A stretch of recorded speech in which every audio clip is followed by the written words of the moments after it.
챕터 1 조선의 여인들은 왜 그토록 향기에 집착했을까? 오늘날 우리는 화장품 가게에서 화려한 용기에 담긴 향수를 손쉽게 구매합니다. 하지만 향수가 없던 조선 시대에도 여인들은 자신만의 향기를 가꾸는데 진심이었습니다. 과연 전기가 없고 수도 시설이 부족했던 그 시절에 어떻게 향기를 관리했을까요? 조선은 유교적 절제를 강조하여 겉으로 드러나는 화려함을 경계하던 사회였습니다. 그러나 기품 있는 여인이라면 몸에서 나는 은은한 향기를 인격의 완성과도 같이 여겼습니다. 단순히 냄새를 가리는 것이 아니라 몸과 마음을 정화하는 숭고한 과정으로 보았던 것입니다. 실록을 들여다보면 왕실 여인들이 귀한 향료를 구하기 위해 애썼던 기록들이 발견됩니다. 서역에서 건너온 사양이나 침향은 당시 집 한 채 값과 맞먹는 엄청난 사치품이기도 했습니다. 이처럼 귀한 향기가 어떻게 여인들의 소매 끝에서 번져 나왔을지 궁금하지 않으신가요? 지금부터 그 신비롭고 향기로운 조선에 숨겨진 뒷이야기를 아주 상세하게 시작합니다. 우리는 오늘 이 시간을 통해 조선 여인들이 추구했던 진정한 미의 가치를 재발견할 것입니다. 향기는 보이지 않는 옷이라는 말처럼 조선의 여인들은 보이지 않는 아름다움을 입었습니다. 그들이 남긴 향기로운 흔적들을 따라가며 현대인인 우리도 삶의 여유를 배워봅니다. 영상 끝까지 함께 하시면 여러분의 일상도 은은한 조선의 향기로 채워질 것입니다. 챕터 2 실록이 증언하는 향료의 가치와 금기된 사랑의 기록. 조선 왕조실록 태종실록에는 사향이라는 향료에 대한 흥미로운 기록이 많습니다. 사향은 노르의 향낭에서 채취하는 것으로 당시에는 황금보다 더 귀한 대접을 받았습니다. 왕실의 권위를 세우기 위해 명나라에 보내는 진상품 목록에도 사향은 항상 1순위였습니다. 워낙 귀하다 보니 일반 백성들은 구경조차 할 수 없었고 오직 왕실과 고위층의 전유물이었습니다. 성종시대 기록을 보면 후궁들이 서로 더 좋은 향을 차지하기 위해 암투를 벌였다는 내용도 있습니다. 왕의 총애를 받기 위해 자신의 몸에 어떤 향을 입힐지는 궁녀들에게 생존과 직결된 문제였습니다. 한 실록 기록에는 궁궐 밖에서 몰래 들여온 향료가 발각되어 엄벌에 처해진 사건도 등장합니다.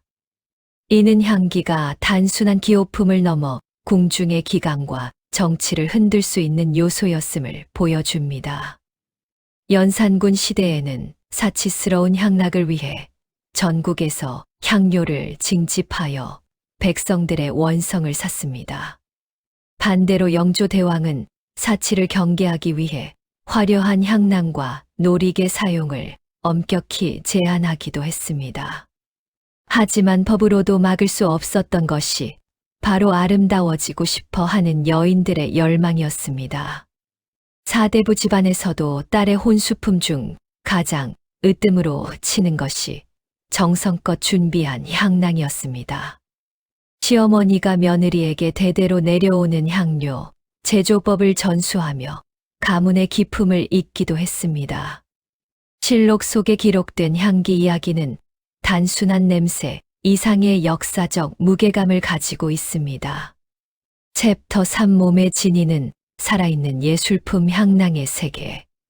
조선 여인의 옷차림에서 가장 시각적으로 돋보이는 소품은 단연 향낭입니다. 향낭은 비단 주머니 안에 고체 형태의 향료나 가루를 넣어 만든 휴대용 향수입니다. 여기에는 침향과 정향 그리고 백단향 같은 천연 한약재들이 주재료로 쓰였습니다. 단순히 냄새만 좋은 것이 아니라 머리를 맑게 하고 심신을 안정시키는 효능도 있었습니다. 향낭의 겉면은 여인들이 직접 수놓은 화려한 자수로 장식되어 예술성을 더했습니다. 십장생이나 모란꽃 그리고 나비 문양은 장수와 부귀영화를 바라는 간절한 염원이었습니다. 궁중에서 사용하는 향낭은 그 크기와 매듭의 모양조차 품격에 맞춰 법도로 정해져 있었습니다. 여인들은 이 향낭을 저고리 안쪽 가슴팍이나 고름에 매달아 체온으로 향이 퍼지게 했습니다. 체온에 의해 따뜻해진 향료는 땀 냄새와 섞이지 않고 더욱 그윽한 향을 만들어냈습니다. 특히 습기가 많은 여름철에는 불쾌한 냄새를 막아주는 실용적인 역할도 톡톡히 했습니다. 평민 여인들은 값비싼 사양 대신 말린 꽃이 피나 박하 잎을 천에 싸서 품고 다녔습니다. 신분에 따라 재료의 귀함은 달랐어도 자신을 가꾸는 정성만큼은 신분을 가리지 않았습니다. 길을 가다 스치는 여인의 향낭에서 풍기는 향기로 그 집안의 가풍을 짐작하기도 했습니다. 이처럼 향낭은 조선 여인의 정체성과 아름다움을 대변하는 최고의 장신구였습니다. 챕터 4 난초향이 살결에 스며드는 신비로운 세정 문화. 조선 시대에는 현대처럼 매일 욕조에 몸을 담그는 전신 목욕이 쉽지 않은 환경이었습니다. 하지만 특별한 절기나 제례 혹은 혼례를 앞두고는 반드시 몸을 정결히 하는 의식을 가졌습니다. 그 중심에는 난초 잎을 정성껏 달인 물로 몸을 씻는 난탕 목욕법이 있었습니다. 난초의 청초하고 맑은 향은 피부 세포 깊숙이 스며들어 오랫동안 은은한 잔향을 남겼습니다. 또한 쑥을 넣은 쑥탕이나 창포를 우려낸 물은 피부의 잡내를 없애고 혈액순환을 도왔습니다. 얼굴을 씻을 때는 오늘날의 폼 클렌징 역할을 했던 조두라는 가루를 사용했습니다. 팥이나 콩을 곱게 갈아 만든 조두는 피부의 각질을 제거하고 미백 효과를 주는데 탁월했습니다. 여기에 매화꽃 가루나 살구씨 가루를 섞으면 세안 후에도 얼굴에서 꽃내음이 진동했습니다. 이는 화학 성분이 전혀 없는 천연 유기농 화장품의 시초라고 할 수 있습니다. 겨울철 입술이 트는 것을 방지하기 위해 꿀과 향유를 섞어 바르기도 했던 섬세함도 있었습니다. 이러한 세정 문화는 단지 더러움을 씻어내는 행위를 넘어 정갈한 삶의 자세를 의미했습니다. 향기로운 물로 씻고 나온 여인의 피부는 맑고 투명하여 보는 이에 감탄을 자아냈습니다. 자연의 재료가 가진 힘을 빌려 가장 자연스러운 미를 추구했던 선조들의 지혜입니다. 인위적인 비누향이 아닌 자연의 향을 몸에 입혔던 조선의 욕실 풍경은 참으로 우아했습니다. 챕터 5 머릿결과 옷깃 사이에 숨겨진 고도의 향기 전략. 조선 미인의 기준 중 빼놓을 수 없는 것이 바로 칠흑처럼 검고 윤기 나는 머릿결입니다. 여인들은 머리를 빗고 가꿀 때 동백기름이나 아주까리 기름을 필수적으로 사용했습니다. 특히 남쪽 섬에서 올라온 귀한 동백기름은 머리카락에 눈부신 광택과 영양을 공급했습니다. 하지만 기름 특유의 무거운 냄새를 없애기 위해 특별한 향기 처방을 곁들였습니다. 기름에 말린 꽃이 피나 향나무 조각을 넣어 수개월 동안 숙성시켜 향긋한 머릿기름을 만들었습니다. 여인이 고개를 돌릴 때마다 머리카락 사이로 바람을 타고 꽃향기가 주변으로 번졌습니다. 옷을 관리하는 법 또한 오늘날의 섬유 유연제보다 훨씬 과학적이고 감각적이었습니다. 옷장에 향나무 조각이나 말린 정향을 넣어두면 좀벌레를 막는 동시에 옷감에 향이 배었습니다. 외출하기 직전에는 향로 위에 옷을 살짝 걸쳐두어 연기가 옷감의 결 사이사이 스미게 했습니다. 이를 의향이라 불렀는데 걸을 때마다 옷자락의 움직임에 따라 향기가 파도처럼 밀려왔습니다. 이는 상대방에게 자신의 존재를 가장 우아하게 각인시키는 조선 여인만의 비법이었습니다. 사랑하는 임을 만나러 갈 때 여인들은 자신이 가장 아끼는 향으로 온몸을 감쌌습니다. 그 향기는 임의 기억 속에 오랫동안 남아 여인의 모습을 추억하게 만드는 매개체가 되었습니다. 보이지 않는 향기로 자신의 영토를 표시했던 조선 여인들의 세련된 감각에 놀라지 않을 수 없습니다.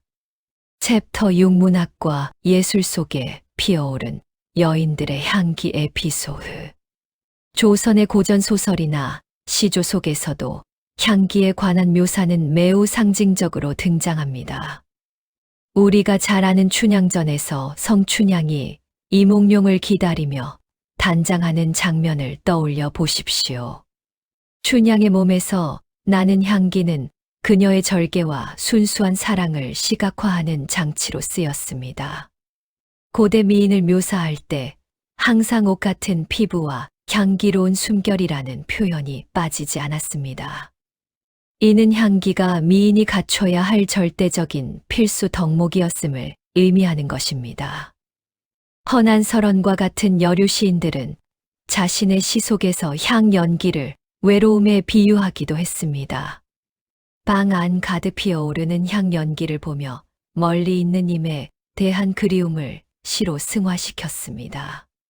황진이를 비롯한 당대의 명기들은 자신의 매력을 극대화하기 위해 더 강렬하고 이국적인 향을 썼습니다. 사대부들은 그들이 풍기는 신비로운 향기에 취해 시를 읊고 예술을 논했습니다. 때로는 향기 하나 때문에 가산을 탕진하거나 명예를 잃을 정도로 강력한 힘을 발휘했습니다. 풍속화가 신윤복의 그림 속 여인들을 자세히 보면 그들의 옷매무새에서 향기가 느껴지는 듯합니다. 그림 속의 미인들은 단순한 형상이 아니라 향기를 머금은 하나의 생명력으로 다가옵니다. 이처럼 조선의 예술은 향기와 떼어놓을 수 없는 긴밀한 관계를 맺고 있었습니다. 문학적 상상력을 더해 조선 여인들의 향기를 느껴보는 것은 참으로 흥미로운 경험입니다. 챕터 7 현대의 인공향수와 조선의 천연 향기 무엇이 다른가? 현대인들은 화학 성분으로 만들어진 강한 향수를 몸에 직접 뿌리는 것에 익숙합니다. 하지만 조선의 향기는 인위적으로 덧칠하는 것이 아니라 자연스럽게 스며들게 하는 것이었습니다. 주변 산과 들에서 구한 재료를 정성껏 말리고 숙성시켜 만드는 시간의 예술이었습니다.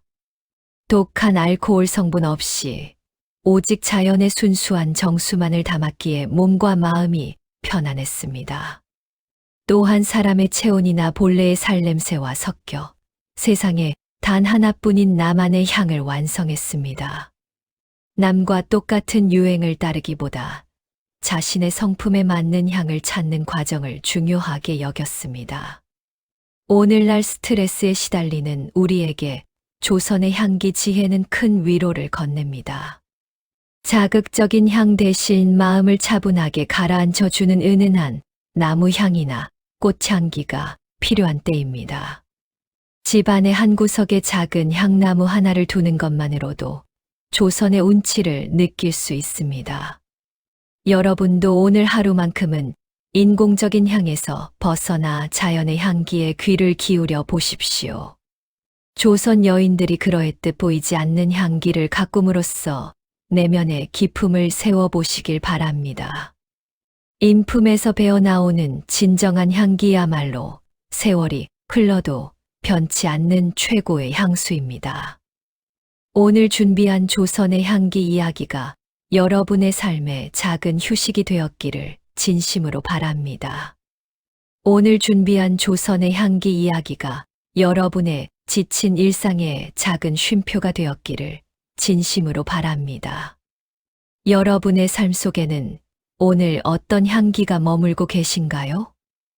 여러분의 소중한 생각과 오늘 영상에 대한 느낌을 댓글로 남겨주시면 저에게 큰 힘이 됩니다. 앞으로도 우리 선조들의 깊은 지혜와 잘 알려지지 않은 흥미로운 역사 이야기를 계속해서 전해드리고자 합니다. 이 영상이 유익하셨다면 구독과 좋아요, 그리고 알림 설정까지 부탁드립니다.